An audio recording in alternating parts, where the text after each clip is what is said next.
แล้วกระเป๋าไม่ละเท่าไรก็ว่าเอางมเราจะไอ้ของผมโดยรู้นะของมันพอดีนั่นเบิดพอดีบ่เขาเป็นก็บอกกับอ้ายได้เมื่อวานมื้อว่าถ้าเอาเงินมาให้เจ้าแต่ก็คือเป็นสิบ่มาแล้วอ้ายก็บอกเจ้าได้ว่าโอเคบ่เจ้าบอกโอเคเนาะโอเคโอเคเป็นยังก็ได้กระดำหนึงบ่คาร่ำแต่เป็นแกงหน่อไม้เอาคาร่ำเองแกงหน่อไม้มีFC เป็นมายังกินได้ยินทั้งเท่าไรเพิ่นบอกตัดมูลมอนได้แล้วยุงครบบ่ไอ้จอย ยุงครบบ่แต่ก็ว่าพี่น้องไง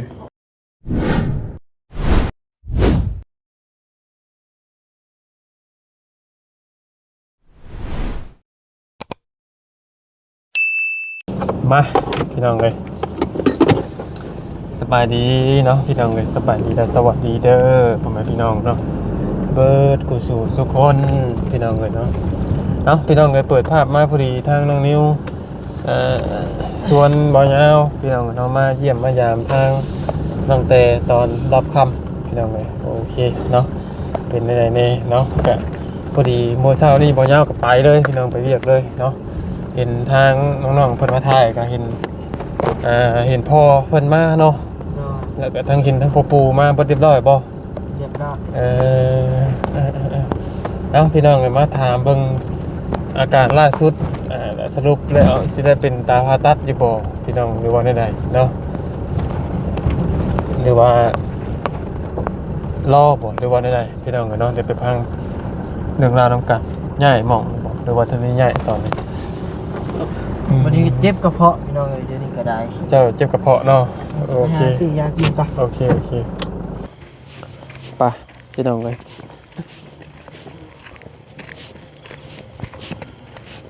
เป็นเลยเนาะง่ายหอกเราบอกหรือว่าได้เนาะพี่น้องเลย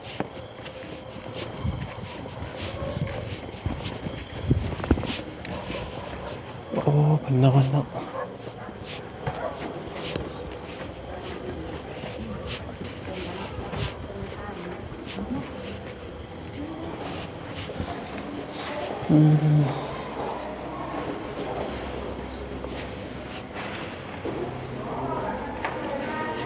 ใช่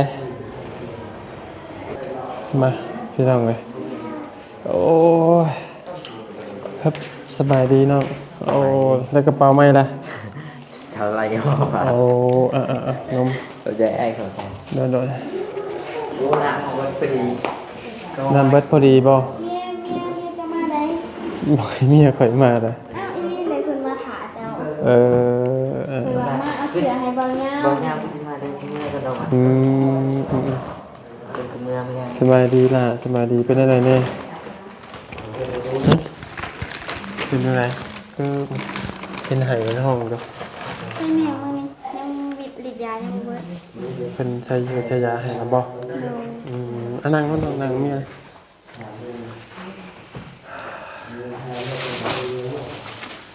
นั่งแล้วผ่าแพ้เย็นถือเอาเย็นมันเย็นเนาะอันนี้เย็นนี่เย็นป่ะฮะ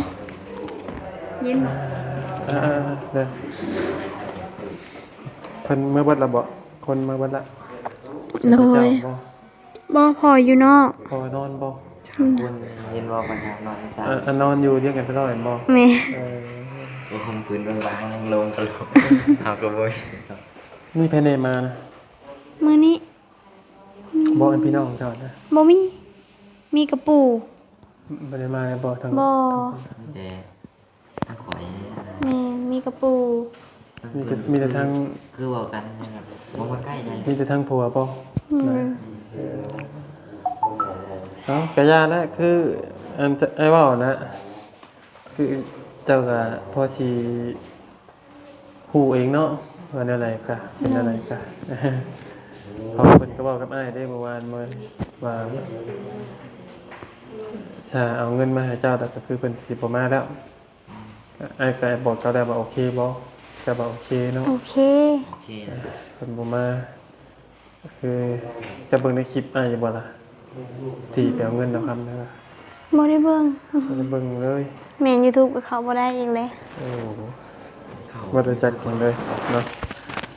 ก็คือในคลิปเพิ่นก็บอกอยู่เด้ว่าทางเจ้ามันบ่แม่นทำลูกทำบ่แม่นลูกเป็นหลานเพิ่นนะ แม่มีก็ได้ยินเบานิวแล้วเพิ่นเล่าให้ฟังเพิ่นมาเพิ่นก็เล่าให้สาวไล่ฟังเล่าให้น้องฟังน้องก็ถามมันอีกเด้ว่าเป็นได้ไปเอาเงินให้น้องหั่นนะเพิ่นก็เป็นจังซั่นจังซี่เพิ่นว่า นะมีแต่นั้นนะเจ้าก็ทำใจนะเนาะเบิ่งแย่งกันเอาเองเนาะบ่เรื่องอันตัวนี้ก่อนแข่งขาเจ้านี่นั่นแหละ เพิ่นว่าถามันแวบก่อน มันเป็นตาอยู่บ่ จริ เป็ ง น อ่ะ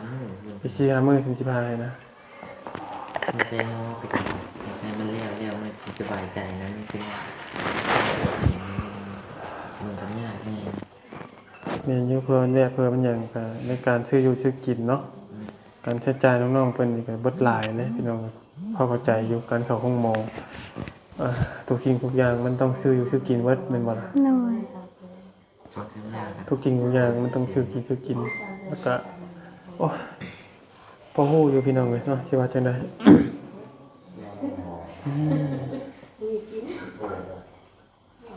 เพิ่นมาถ่ายคลิปมาเยี่ยมมายามมันก็ซื้อของมาฝากให้เราว่า มาเมีย ชื่อเข้ากับ ของกิน ของกินบาต้า บาต้าซื้อเลยค่ะเพิ่นว่าเพิ่นว่ามีเพิ่นเว็บบ่เพิ่นจะบ่ไปซื้อแนวกินนะเพิ่นว่าเห็นเมื่อวานนี้มันหลายเลยกินบ่เบิดนั่นนะ ว่าวันนี้เขาคุณกับมันเรากินเบิด นี่ว่าพี่น้องเด้ทั้งพี่น้องเพิ่นมาหลายเนาะเพราะว่าช่วงมื้อเช้านี้บ่ได้มาเพราะว่าไปเรียกเลยเนาะแล้วก็พอช่วงเช้าเนี่ยมันสิว่ายังไงมันสิบุ่นวาย โดย มั แม่ นสิบุ่นวายแล้วสิมาเยี่ยมเอาแต่กลางคืนเนาะ โดย มันเทียมมันบุ่นวายแบบว่าบุ่นวายมัน เขาออกหลายคนแหละมันเว้ากันบ่รู้เรื่องนะมันหลายคนเนาะทางเบิ่งเทื่อบ่ดีก็สิมาเยี่ยมมายามไปจักตอนแดงเนาะ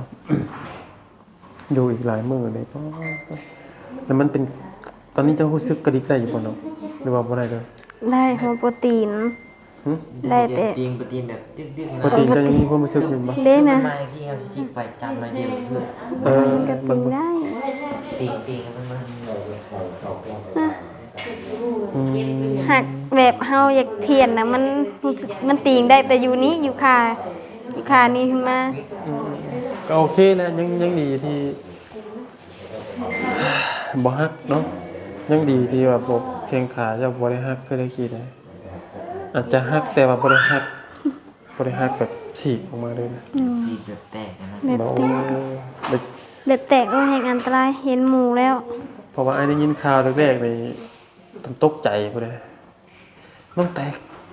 เรียบร้อยแล้วว่าซั่นเข้าไปสแกนเรียบร้อยแล้วฮักแล้วว่าซั่น ยิงก็มาวะ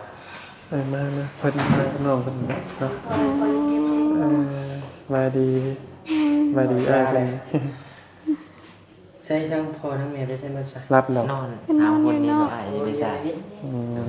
ไปได้มาปุ๊ มีกระปูมาถ้าอิดมาหลายคนและลุงก็มา ก็ใช่จ้ะ อยู่นุ่งกันมา เป็น แล้ เมื่อ ว ลำบ่ พอ เด้ อยู่ผู้เดียวมีก็อยู่แต่พอไอ้บอยกับไอ้นางเพิ่นเมื่อเบิดนะนะ เพิ่นมาเยี่ยมมายาม เพิ่นมาเยี่ยม เรีย ซื้ ก อ เพิ่นเนาะ มันเมียกลาย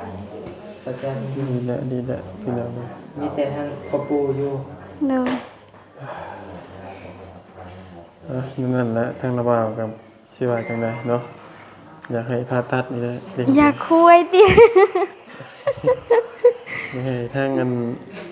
เพิ่นดึงผ่าตัดไว้นี่แหละเนาะ โดยนั่นแหละ อย่ามันเป็นอย่างอื่นเนาะ แม่โมเมนต์กันมันพระเหิงมายันติดเสื้อติดหยังนั่นแหละเนาะแต่มันก็สุดที่หมอเพิ่นสุดหมอแพทย์เพิ่นบอกกันนะ ที่ว่าลายก็บ่ได้ แม่ มันจะกล้าเลย ทางเบิด500,000มื้อนี้ เสียได้มันนี่ครับ 5-600,000 เรา มื้อ เดื นี้ อนนั้นมันจะกล้าเรามัน รวมเบิด ยังบ่ฮอดล้านบาท ยังบ่ล้าน ดีเด้อ เบิด600,000บ่เอ้ยมื้อนี้ ได้ดีเด้อน้องนิวใช้บาดเจ็บกระเพาะ ฮะ เศร้าละ มันจะลดลงเลย ไว้กินข้าวบ่ แม่ กิน บ่กินข้าวเช้า ไปกิน แล้วก็ไปกินจุ่ม มีแต่นั้นแหละเนาะทางชิมายก็สิมาเยี่ยมมายามว่าสิมาเมื่อเช้านี่โอ้ยันเบิ่งยันตามหน้าตามหลังกันอยู่ก็เลยบ่ได้มาเมื่อเช้านี่ก็เลยเป็นมาเยี่ยมเป็นตอนแรกดีกว่านะทำสิบ่มาแบบยันเขาน้องเป็นคลองอยู่ คองไง คลองบ่ บ่าวยาวเด้เพิ่นว่าบางคำนี่เอาบ่าวยาวประมาณเนาะพี่เห็นเมียบ่าวมาบัดนี้ เป็นเมียเพิ่นมาเพิ่น เพราะว่าเมียเราว่าอยู่บ่ได้ไกลเด้ แม่ จะฮู้บ่ว่าเฮือนข่อยอยู่ไส บ่ฮู้ ติดแถวห้องหมอนี่ อืม เฮือน เพิ่นว่าเคยมาส่องแล้วบางเว้นนี่เพิ่นว่าคนหลายก็เลยกลับคืนไปอีกเพิ่นว่า สีทองคำจังมา ใกล้สุดนี่มันบ่พัดชัยเนาะ บ่ใกล้นะเรียนไปอยู่ หาเรานี่นะ นี่เนี่ยมีทหารเพิ่นอยู่ใกล้เนาะ จะเห็นแล้วบ่ บ่นี่ที่เพิ่นว่านี่อยู่ไกล ติดได้เลย ช่วงเอาน้องมิกมาก็ไปกินข้าวกับเพื่อนเพิ่นอยู่ดิ อืม ตอนนั้นเอาน้องมิกมาดิ อืม ก็ไปกินข้าวอยู่นั่นซิวกินอยู่นั่น เดี๋ยวนั้นนะมีแต่คือไอ้เบาได้บางเงินน่ะอย่าเผาชื่อทานเนี่ยแหละที่มันประจำเป็นให้อยู่ในกินนะ บ่ได้จก คำ มั มัน น มี มี จกกันมีแต่แบบเฮาจก แล่นซื้อยา มีแต่แลนชื่อยาให้น้องเพิ่นคือไอ้เบานั้นอยู่ในกินน่ะกินอะไรก็กินไปบางเทื่อหมู่คนมาเยี่ยมมายามเพิ่นมีแต่ติดไม้ติดมือมันก็กินไปแล้วน้องเด้อเพราะว่าโมยเราบ่อยากให้กินดอกยัน ยังขาดซาบุพอ เงินค่ารักษาบ่พอเจ้า คือว่าไงตอนนี้เนี่ยผู้ใหญ่เพิ่นนั่นบ่ยังบ่ได้มีไผซอยเจ้า โดย ทั้งจังหวัดทั้งไผก็ยังบ่ทันมี เพราะว่าเป็นหยังผู้ใหญ่เพิ่นคือบ่เพิ่นคือบ่ซอย เจ็บ เพราะว่าเพิ่นยังเห็นเงินจำนวนนี้อยู่เด้ค่ารักษาเจ้าอยู่ โดย เลยบ่อยากให้ชุมเจ้าใส่เงินเถอะเจ็บบ่ เจ็บคอ แม่นั้นมันบ่ได้ตีนะ เจ็บคอกับเจ็บกว่าขาอีก บัดเจ้าสิไปเหี่ยวจะเฮ็ดจังได๋ ใช่เฟิร์ส เปิดสาวไรชื่อใหม่ อ๋อ นะครับ ตัวนี้ได้จำเป็นเนาะเป็นเพิ่นนี่ได้จำเป็น เปลี่ยนให้เพิ่นบางอย่างนี่เอาออก นี่ อื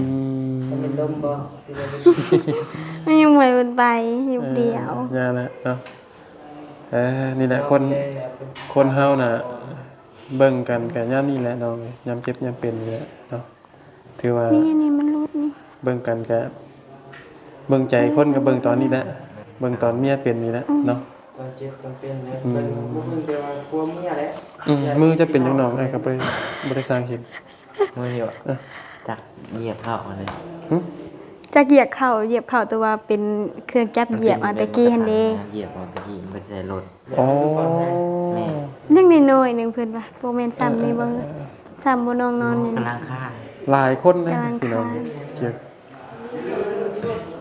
กระดูกแตกมีแต่ไปจอดซื่อๆเป็นเสกกัน ฮะ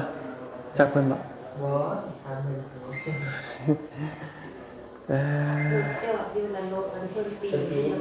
ไปตลาดแรงว่านี่ก็แม่ค้าพอขายก็ถามอยู่ถามข่าวตั้งแต่เห็นในคลิปบ่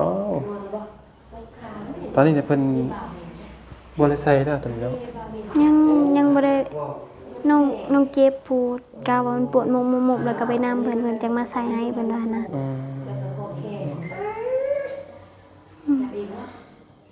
เป็นว่ามาใส่ยาสิ ถ่ายนักเด้จะได้ถ่ายอยู่บ่แต่มาบ่ปวดเลยเนาะ ปวดอยู่บ่กล้าได้ มันไปบ่ได้เนาะ แม่น เอ็นใจอยู่หนังตัวนี้แหละ ไปบ่ได้ เป็นหยัง บ่ได้ถ่ายนักอยู่แน่นอนก็ถ่ายบ่ได้ เก่งแล้วนะ อื้อ มันบ่ได้ถือเจ้า แม่นบ่ถือเลยเนาะมีแต่พยายามบ่กินนมเปรี้ยวเด้ออันตัวที่มันท้องที่เสียก็บ่ต้องกินนะ นี่นุ่มเลยนี่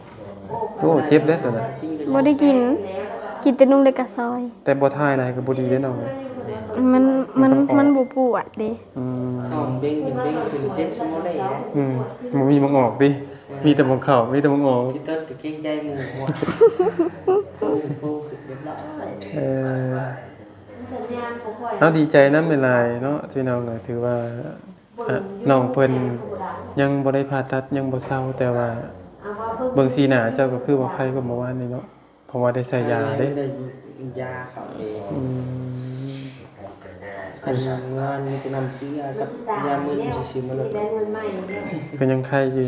มาเห็นน้องก็ยิ้มก็ยังใครก็เมื่อวานเลยถ้าเห็นในคลิปไปก็เมื่อเช้าบอกคือที่เจ้าให้เมื่อเช้านี่บอกคือเมื่อคืนนี่ หายบ่ซั่น มันเป็นยังเมื่อเช้า คลิปแต่มื้อเช้านี่บ่ คือ หรือว่าคืนนี้บอก คืนนี้บ่อย คืนนี้เอามากับมาแล้วพี่ จนเล็กจนดื่น คืนนี้มีกระบะมาตอนดึก ไม่หาย บ่ได้ ที่ แบ เจ้า บ ให้นี่เจ้าให้น้ำพอมานี่บอกคือว่าให้เจ็บมั้งครับ มันเจ็บ อืม พอมาบ่ฮู้มื้ออะได้ยินแต่ไอ้บอยว่าว่าแม่มาเปิดเบิ่งขาแล้วก็คือว่าว่ะคือว่าเพิ่นก็ย่างออกเลยบ่ได้ฮู้มื้อเลยพอคือว่าได้ยินแต่ถามว่าเป็นแนวใดว่าประมาณนี้แหละฮะมีก็อยากนอน ยายมันถูกยา อืม เข้าเลยทาราดเอาแล้วโอ้ ที่อยากนอนแล้วเนาะเป็น แล้วเท่าจ้ะนะได้ยินแต่ฮู้มื้อในความในหูนะเป็นแนวใดคือว่าเลยประมาณนี้ ข้าวน้ำมูลใช่ไหมอันกระหารการกินได้เนาะเพิ่นให้กินหยังเพิ่นให้กินหยังก็ได้ แม่น ได้ เพิ่นกินหยังก็ได้ กระดำหยังบ่ คลำแต่เป็นแกงหน่อไม้เอาคลำเองแกงหน่อไม้ FC เป็นบ่ยังกินได้ยินทั้ง สาวไล่เพิ่นบอก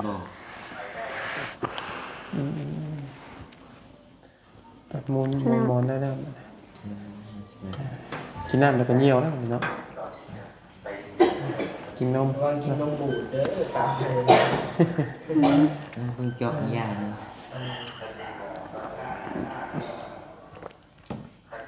มื้อแรกพี่น้องเพราะว่าเงินค้ำกับอยู่น้ำนองผู้ครัวเพิ่นแหละเพราะว่าเพิ่นทำคนเดียวกันเลยเมียเป็นกับซ้ำผัวเป็นเลยพี่น้องเนาะ อยากได้กูก็อยากไปเจอที่โต๊ะนี่แหละโอ้โห เห็นถ่ายลงสตอรี่เห็นยิ้มเปื่อยๆอยู่อ้าวบ่ได้เจ็บบ่ได้ปวดบ่ว่ะเบิ่งขาเจ้าของจนดำกรึ ดำเลยว่า ดำนะเลือดมัน มันซ้ำปะ มันก็บ่ฮู้ บ่เห็นย่ำจังเนาะ เห็นแต่ค่าๆนี่แหละทางนั้นเขา มี ว่า แต่ระ มั วัน งมีแต่บ่ได้เด่นเลยนั่นเนาะจะประมาทแต่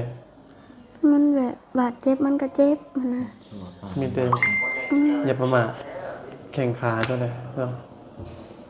ตอนนี้มันหมายถึงแข่งขาเจ้า แนวพาไป มันบ่ได้อันเงาะขึ้นมาคือกระปูเลย แต่บาดมันเจ็บก็เจ็บผู้ใดว่าหยังก็ตนบ่พังกูนะ จากเบื้องนี้เจ้าก็ต้องดูภาพนี้มา แม่นเรื่องนี้มันก็กู้ กระดานเนี่ย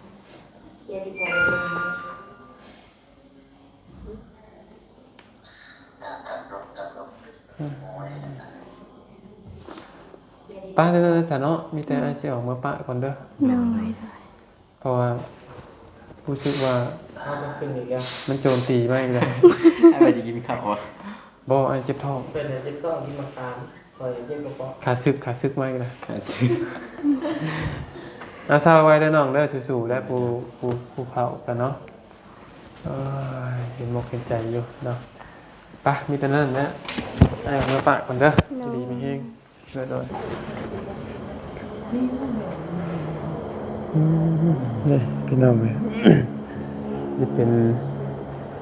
ทางบ่อจอยครับพี่น้องเพิ่นเนาะพากันนอนอยู่แล้วก็บาบก็บ่ยุงครบบ่ไอ้จอย ยุงครบบ่แต่ก็บาพี่น้องเลยอยู่ได้เนาะ รอดแล้ว ฮะ เรียบร้อย เอายามากินบ่ แม่ โอ้ แสนกว่า เจ้าก็รักกันเนาะ ก็แห้ง โมเมื่อแล้ว ป้าโบรบกวนแล้วหรอกเพราะว่ามันเลิกมันดื่นนะเนาะภายแน่เลย3 คนเอารูปเราก่อนนะ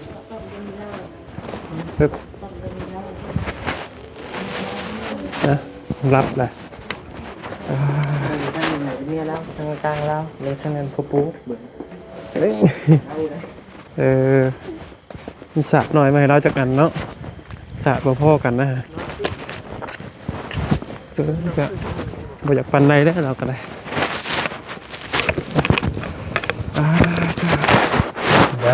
กินยาระบาดพี่น้องเลยเนาะ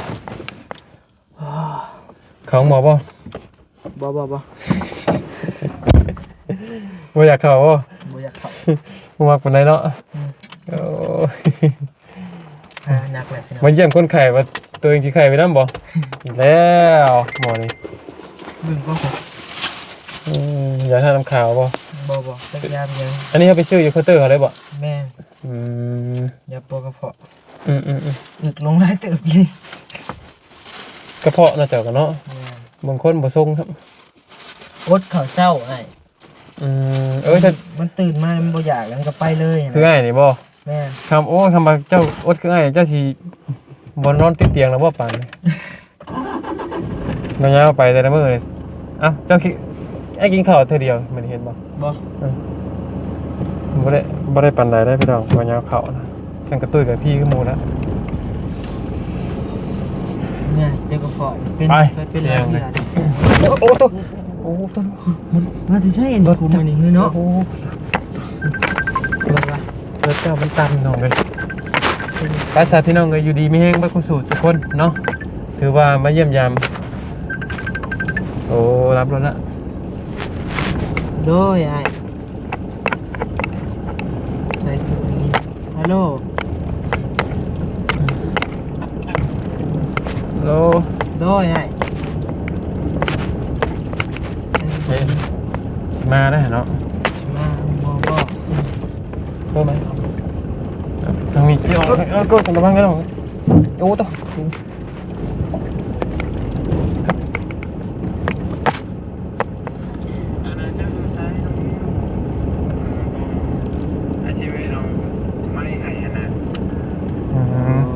เค